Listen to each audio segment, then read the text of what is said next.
89వ సర్గము. త్రిశంకుని ప్రార్థనపై విశ్వామిత్రుడు, నిన్ను సశరీరముగా స్వర్గమునకు పంపెదను అని అతనికి మాట ఇచ్చుట, శిష్యుల ద్వారా మునులను అందరినీ ఆహ్వానించుట, తన ఆహ్వానమును తిరస్కరించినందులకు అతడు వశిష్ఠునిసుతులను మహోదయుని శపించుట. ఈ విధముగా అర్థించిన రాజుపై కౌశికునకు జాలి కలిగెను. తన ఎదుట చండాలరూపముననున్న ఆ రాజుతో ఋషి ఇట్లు అనునయవచనములను పలికెను.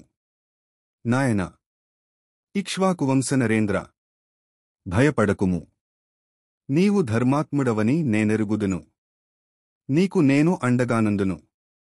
ఓ రాజా, యజ్ఞ నిర్వహణకు సహాయపడు పుణ్యాత్ములైన మహర్షులనందరినీ ఆహ్వానింతును. అనంతరము నీవు నిశ్చింతగా యజ్ఞము చేయుము. గురుపుత్రుల శాపము వలన వచ్చిన నీ చండాలరూపము ఇట్లేయున్నచో ఈ రూపముననే నిన్ను సశరీరముగా స్వర్గమునకు చేర్చెదను.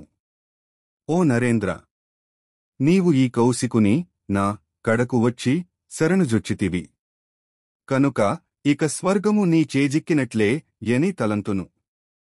మహాతేజస్వియైన విశ్వామిత్రుడు త్రిశంకువుతో ఇట్లు పలికిన పిమ్మట ఆ ముని మిక్కిలి బుద్ధిశాలురును పరమధార్మికులును అయిన తన పుత్రులను పిలిచి యజ్ఞమునకు కావలసిన సామగ్రిని సమకూర్పుడు అని ఆదేశించెను. పిదప శిష్యులను పిలిచి వారితో ఇట్లు పలికెను. నాయనాలారా, సకల ఋషిగణములను, వారి శిష్యులను, మిత్రులను, ఋత్విజులను, సకల వేదశాస్త్ర పండితులను నా ఆజ్ఞగా తీసుకొనిరండు. నా ఆహ్వానమును అందుకొనిన వారిలో ఎవ్వరైనను ఉపేక్షాభావముతో నిందాపూర్వకముగా పలికినచో వారి మాటలను అన్నింటినీ నాకు తెలుపుడు.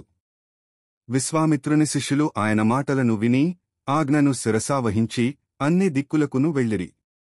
ఆహ్వానమును అందుకొనిన బ్రహ్మవాదులు వెంటనే అచటికి విచ్చేసిరి. శిష్యులందరూ మిక్కిలి తేజస్వి అయిన మునికడకు వచ్చి బ్రహ్మవేత్తలు పలికిన మాటలను ఆయనకు వినిపించిరి. మీ పిలుపునందుకుని బ్రాహ్మణోత్తములందరూ వచ్చుచున్నారు. మహోదయుడు అను మునియు వశిష్ఠుని కుమారులు 100 మంది తప్ప అందరూ విచ్చేయుచున్నారు. ఓ మునీశ్వర, ఆ వశిష్ఠుని కుమారులు కోపముతో పలికిన మాటలనన్నింటినీ వినుడు. యజ్ఞమును చేయువాడు చండాలుడు, చేయించెడివాడు క్షత్రియుడు. అట్టి యజ్ఞమునకు చెందిన హవిస్సులను దేవతలను ఋషులను ఎట్లు స్వీకరింతురు? విశ్వామిత్రుని ఆదేశమునకు తలయొగ్గి సదాచారమును విస్మరించి చండాల భోజనమును స్వీకరించినచో వారు బ్రాహ్మణులే అయినను మహాత్ములే అయినను స్వర్గమునకు ఎట్లు చేరగలరు?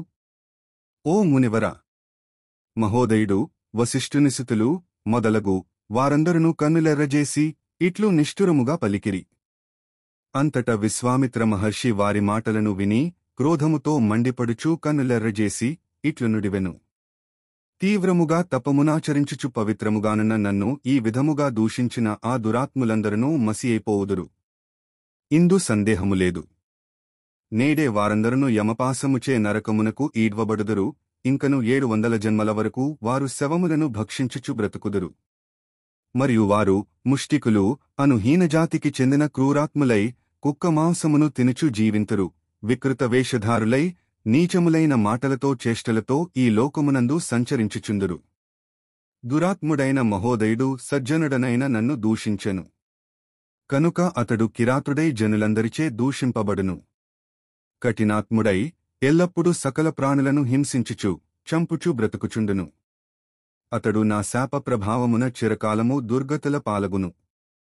మహాతపస్వియు తేజస్వియు అయిన విశ్వామిత్ర మహాముని ఋషుల సమక్షమున ఇట్లు పలికి మిన్నకుండెను.